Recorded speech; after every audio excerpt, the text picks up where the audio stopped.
नमस्कार, 20 मिनट 20 खबर में आपका बहुत बहुत स्वागत है। आपके साथ मैं हूं स्वप्निल। अगले 20 मिनट में आपको हम 20 अहम खबरों से रूबरू कराने वाले हैं। तो चलिए शुरू करते हैं 20 मिनट में 20 खबरों का सिलसिला। 1 अप्रैल से राजधानी जयपुर के शहीद स्मारक पर धरना दे रहे कोविड स्वास्थ्य सहायकों को जबरन धरना स्थल से हटा दिया गया है। स्वास्थ्य सहायकों का यह आरोप है कि गुरुवार की देर रात पुलिस ने जबरन सभी स्वास्थ्य सहायकों को हटाया और अलग अलग जगहों पर लेकर चली गई। शुक्रवार को धरना स्थल पर ना तो स्वास्थ्य सहायकों का टेंट नजर आया और ना ही कोई कोविड स्वास्थ्य सहायक। दरअसल कोरोना काल के दौरान पूरे प्रदेश में कोविड स्वास्थ्य सहायकों की नियुक्ति की गई थी, लेकिन 31 मार्च को पूरे प्रदेश में नियुक्त कोविड स्वास्थ्य सहायकों की सेवाएं समाप्त कर दी गयी, जिसके बाद संविदा कैडर में शामिल करने की मांग को लेकर कोविड स्वास्थ्य सहायक धरने पर बैठ गए। ये सीएचए 1 अप्रैल से लगातार पूरे प्रदेश में धरना दे रहे हैं। वहीं जयपुर में ये लोग 92 दिनों से शहीद स्मारक पर धरना दे रहे थे, लेकिन अब इन सीएचए को धरना स्थल से जबरन हटा दिया गया है।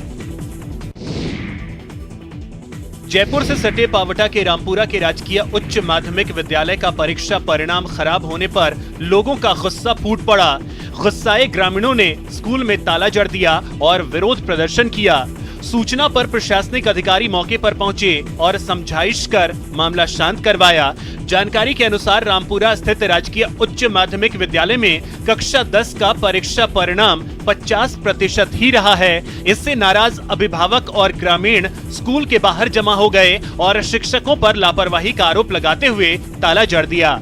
ग्रामीणों ने शिक्षकों के खिलाफ विरोध प्रदर्शन शुरू कर दिया। सूचना पर तहसीलदार एसीबीओ मौके पर पहुंचे और मामले की जानकारी ली। ग्रामीणों ने अधिकारियों से स्कूल में कार्यरत स्टाफ को हटाने की मांग की। उन्होंने तहसीलदार को ज्ञापन भी सौंपा। वहीं शिक्षकों का कहना है कि स्कूल में शिक्षकों की कमी है और छात्रों की उपस्थिति भी कम रहती है। सीसीटीवी में दुकानों के पास मंडराते और फिर मौका देखकर ताला तोड़ते, इनको ध्यान से देखिए। श्री गंगानगर से आई ये तस्वीर उन चोरों की है जिन्होंने एक ही रात में शहर की 5 दुकानों के ताले तोड़े और हजारों रुपए की नकदी पर हाथ साफ किया। शहर के स्वामी दयानंद मार्ग स्थित बही store, tailoring store, Ayurvedic medical store समेत अन्य दुकानों पर 3 बदमाशों ने ताले तोड़े और फिर दुकान के गल्लों के ताले तोड़कर हजारों रुपए की नकदी पार कर ली। इतना ही नहीं, चोरों ने सबूत मिटाने के लिए गली में लगे एक सीसीटीवी कैमरे को भी तोड़ डाला। सीसीटीवी तोड़ने की घटना भी सीसीटीवी कैमरे में कैद हुई।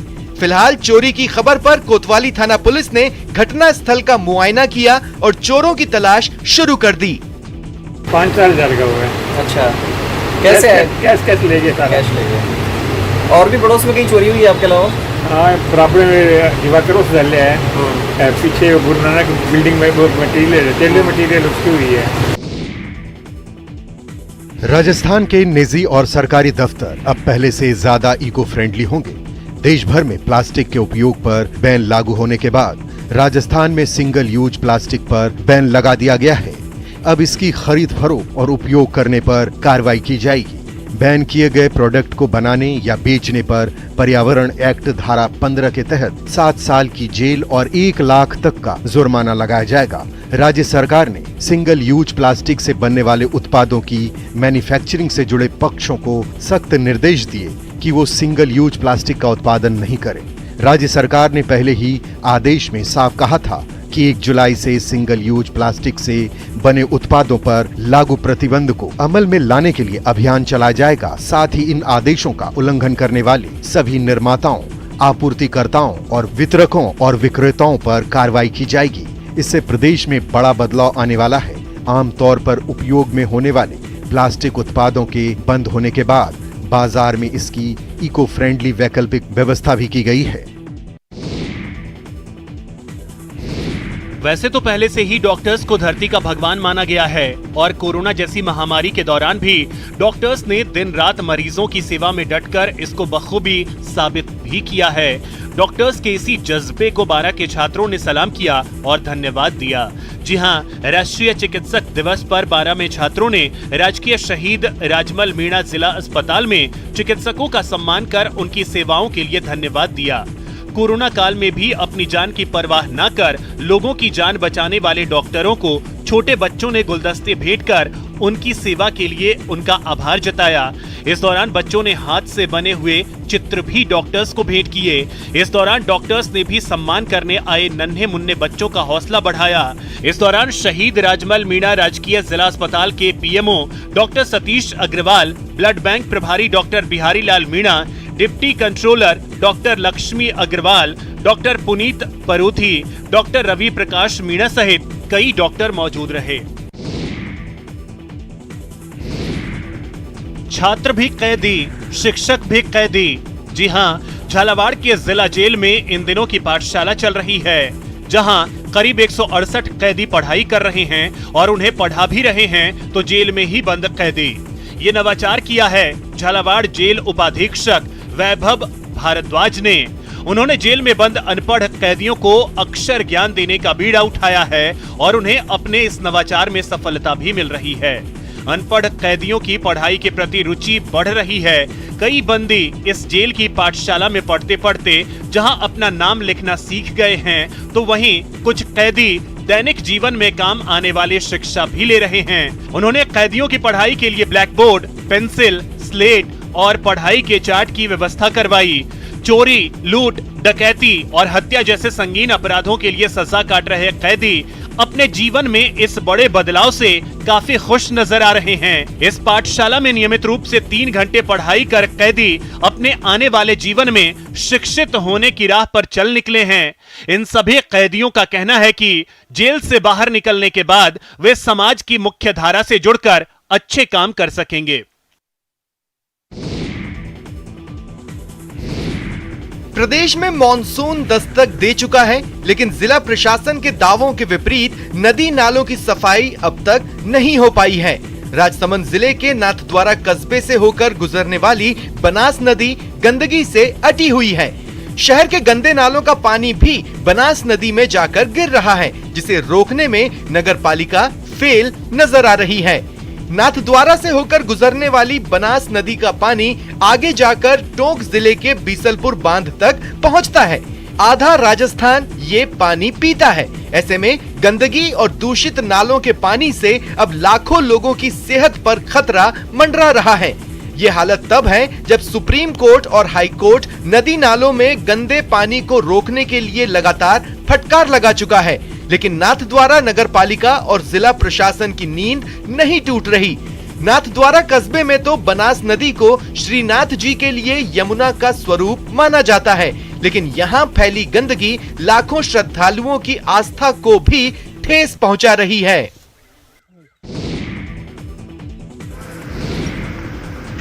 भरतपुर शहर में अब चंडीगढ़ की तर्ज पर सफाई होगी।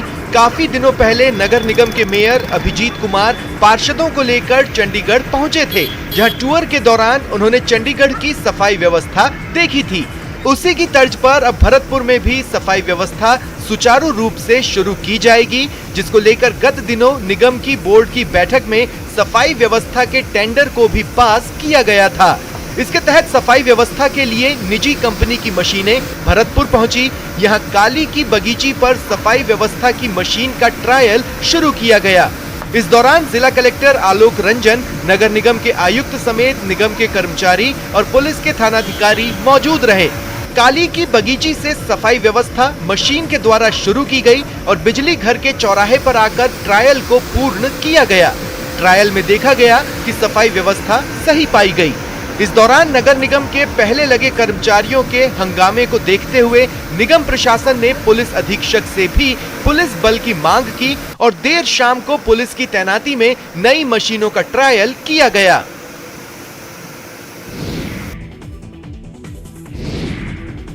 चूरू जिले में मानसून की पहली बारिश ने जहां लोगों को गर्मी से राहत दी, वहीं कई निचले इलाके जलमग्न हो गए। रुक रुक कर हुई लगातार बारिश से मौसम खुशगवार हो गया। मौसम विभाग के मुताबिक जिले में 24 घंटे में 53.3 mm बारिश दर्ज की गई। इस जोरदार बारिश की वजह से किसानों के चेहरे खिल गए हैं, क्योंकि ये बारिश किसानों के लिए वरदान साबित हुई है। इस बारिश से फसलों में अच्छा बढ़ाव होगा। वहीं कई दिनों में तेज गर्मी के कारण फसलें मुरझाने लगी थी, लेकिन इस बारिश ने फसलों को जीवन दान दिया है। हालांकि लगातार बारिश के कारण शहर के कई इलाकों में जल जमाव हो गया। इससे आवागमन में काफी परेशानी हुई। शहर के लोहिया कॉलेज, नया bus stand, nature park, eye hospital, Subhash Chowk, सफेद घंटाघर, पंखा चौराहा, जौहरी सागर, चेजारा का मोहल्ला, पुरानी सब्जी मंडी समेत अनेक इलाकों में बरसाती पानी जमा होने से लोगों को भारी परेशानी का सामना करना पड़ा। प्रदेश में मानसून पहुंचने के साथ ही झमाझम बारिश का दौर लगातार जारी है। राजधानी जयपुर समेत प्रदेश के कई इलाकों में जोरदार बारिश देखने को मिल रही है। मौसम विभाग के अनुसार झुंझुन, जयपुर, सीकर, अलवर, बारां, कोटा, चूरू, हनुमानगढ़ और बीकानेर जिले में कहीं कहीं भारी बारिश और 1-2 स्थान पर अति बारिश भी दर्ज हुई है। मौसम विभाग का कहना है कि प्रदेश के अधिकतर हिस्सों में मानसून सक्रिय हो चुका है। इस दौरान कहीं कहीं भारी बारिश और 1-2 स्थान पर अतिवृष्टि की आशंका है। वहीं 2 जुलाई से कई स्थानों पर हल्की से मध्यम दर्जे की बारिश का दौर जारी रहेगा। हालांकि 3 जुलाई से पश्चिमी राजस्थान में एक बार फिर से बारिश की गतिविधियों में कमी होगी। प्रदेश के कई हिस्सों में सक्रिय मानसून के उदयपुर और जोधपुर संभाग में प्रवेश में अभी 48 घंटों का और समय लग सकता है। जोधपुर में मानसून दस्तक देने वाला है। ऐसे में प्रशासन की कुंभकर्णीय नींद अब खुली है और शहर के नालों की सफाई का काम शुरू हो चुका है। शहर भर के नालों की सफाई में निगम जुट गया है।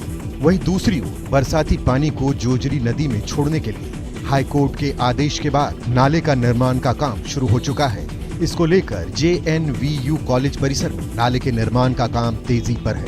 एक तरफ लंबे समय से नालों की सफाई नहीं होने के कारण शहर भर के नाले गंदगी से अटे पड़े हैं। वहीं दूसरी ओर बरसात के दौरान शहर के अधिकांश सड़कें बरसात के दौरान तालाब बन जाती है। ऐसे में प्रशासन के सामने नाले की सफाई की बड़ी चुनौती है।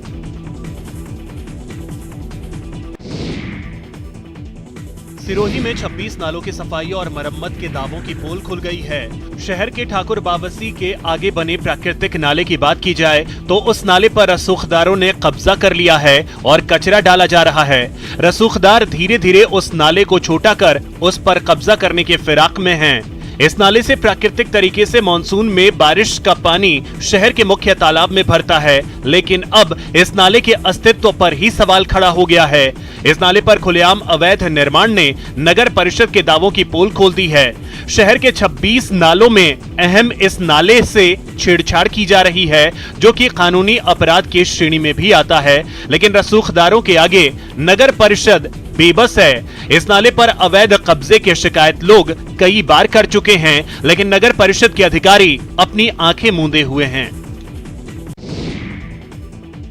बारां के मांगरोल नगर पालिका की मनमानी अब लोगों के लिए बड़ा खतरा बनती जा रही है। दरअसल बमोरी रोड पर नगर पालिका पार्क बना रहा है। जहां ये पार्क बनाया जा रहा है वहां कभी तालाब हुआ करता था। बारिश के दिनों में इस तालाब में आसपास के क्षेत्रों का पानी जमा होता था। इसके अलावा यहां पर एक बड़ा नाला भी जाता था, जिसके कारण कई बस्तियों के बारिश का पानी नाले से होकर तालाब में जमा होता था। लेकिन हाईकोर्ट के आदेशों को दरकिनार करते हुए मांगरोल नगर पालिका इस तालाब में मिट्टी भर इसे पार्क बनाने में लगी है। फिलहाल इस तालाब को पूरी तरह मिट्टी से भर दिया गया है। इस तालाब में जाने वाले नाले को बाईपास बनाना था, लेकिन उसे भी अधूरा ही छोड़ दिया गया है। वहीं तालाब किनारे से बस्ती को जा रही सड़क को भी मिट्टी से भरकर छोड़ दिया गया है, जिसके चलते अब यहाँ के रहने वाले लोग खासे चिंता में हैं। उन्हें इस बात का डर सता रहा है कि जोरदार बारिश के बाद पूरी बस्ती डूब सकती है। जयपुर में हुई मानसून की पहली बारिश के दौरान कई जगहों पर वाटर लॉगिंग की समस्या सामने आई। सड़कों पर पानी दरिया बनकर बहता नजर आया। नालों की सफाई के काम में देरी होने के कारण कचरे और मलबे से अटे नालों के कारण पानी सड़कों पर बहता दिखा। जयपुर के करतारपुरा नाले के पास चैम्बर में रिसाव होने के कारण यहां नालों के पानी ने राहगीरों की मुश्किलें बढ़ाई। पानी और गड्ढों के बीच कई वाहन चालकों को असुविधा का सामना करना पड़ा। दुपहिया वाहनों के बंद होने से चालकों के लिए ज्यादा परेशानी सामने आई। कई जगहों पर नालों की सफाई के दौरान निकाला गया मलबा समय पर नहीं उठाने से दोबारा नालों में मलबा बहने लगा। मुंबई में भारी बारिश ने जनजीवन अस्त व्यस्त कर दिया है। तेज बारिश का पानी कई निचले इलाकों में जमा होने लगा है। अंधेरी सबवे में पानी भरने के कारण गुरुवार शाम से ही इसे बंद कर दिया गया था। गाड़ियों को अंधेरी सबवे से जाने नहीं दिया जा रहा। ट्रैफिक पुलिस ने सबवे वाले रूट को दूसरे रूट की तरफ डाइवर्ट कर दिया। दादर और माटुंगा में भी जल भराव हुआ है। बारिश के कारण शहर भर में ट्रेन और बस सेवाएं बुरी तरह प्रभावित हुई हैं। मौसम की पहली भारी बारिश के कारण शहर के कई निचले इलाकों में जल जमाव हो गया। कुर्ला, चेंबूर, सायन, दादर और अंधेरी समेत मुंबई के कई हिस्सों में भारी बारिश हुई है। हिंद माता, Parel, Kala Chowki, Haji Ali, dockyard road, Gandhi market और बांद्रा जैसे क्षेत्रों में कई सड़कों पर पानी भर जाने के कारण सड़क यातायात या तो धीमा हो गया या बंद हो गया। पानी के भारी प्रवाह और बाढ़ के कारण बीएमसी ने पश्चिमी उपनगरों में अंधेरी मेट्रो को यातायात के लिए बंद करना पड़ा। कई जगहों पर तो घुटने से ज्यादा पानी भर गया और कई वाहन चालक घंटों जाम में फंसे रहे। विश्व प्रसिद्ध जगन्नाथ रथ उत्सव आरंभ हो चुका है।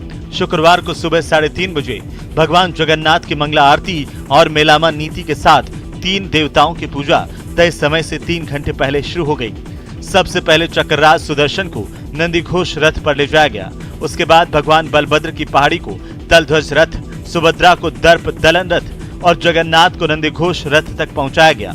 तीनों रथों को रंग बिरंगे वस्त्रों से सजाया गया है। रथ यात्रा ओडिशा के मुख्य त्योहारों में से एक है, जो भगवान जगन्नाथ और उनके भाई बहनों की 12वीं शताब्दी के जगन्नाथ मंदिर से 2.5 किलोमीटर दूर गुंडीचा मंदिर में उनकी मौसी के निवास तक की वार्षिक यात्रा की याद दिलाता है। गगन भेदी जय जगन्नाथ के मंत्रों के साथ त्रिदेव भगवान जगन्नाथ और उनके भाई बहन भगवान बलभद्र और देवी सुभद्रा को 12वीं शताब्दी के मंदिर से उनके रथों में एक विशेष अनुष्ठान पहंडी बीजे में ले जाया गया।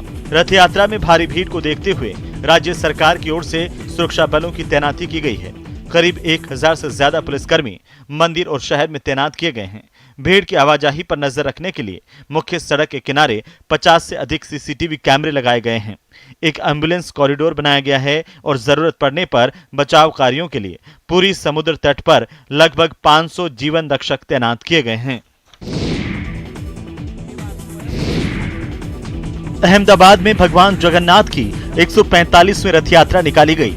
मुख्यमंत्री भूपेंद्र पटेल ने सुबह पहिंद विधि की रस्म अदा की, जिसमें रथ यात्रा की शुरुआत से पहले एक सुनहरी झाड़ू का उपयोग करके रथों के रास्तों को साफ किया गया। इसके बाद भगवान जगन्नाथ, उनके भाई बलभद्र और बहन सुभद्रा के रथ जमालपुर क्षेत्र के 400 साल पुराने जगन्नाथ मंदिर से वार्षिक यात्रा के लिए निकले। रथ यात्रा शुरू होने से पहले केंद्रीय गृह मंत्री अमित शाह ने तड़के मंदिर में मंगल आरती की थी। यात्रा को लेकर सुरक्षा के कड़े इंतजाम किए गए हैं। इस साल की रथ यात्रा को लेकर लोगों में काफी उत्साह है, क्योंकि शहर में 2 साल के अंतराल के बाद भव्य स्तर पर रथ यात्रा निकाली जा रही है। कोविड की वजह से 2020 और 21 में ये वृहद धार्मिक आयोजन सीमित तौर पर हुआ था। ये रथ यात्रा आषाढ़ महीने के शुक्ल पक्ष की द्वितीय तिथि को निकाली जाती है। रथ यात्रा के मार्ग में देवताओं और जुलूस की एक झलक पाने के लिए लाखों लोग इकट्ठा होते हैं, जिसमें सजे धजे हाथी और कई झांकियां शामिल हैं।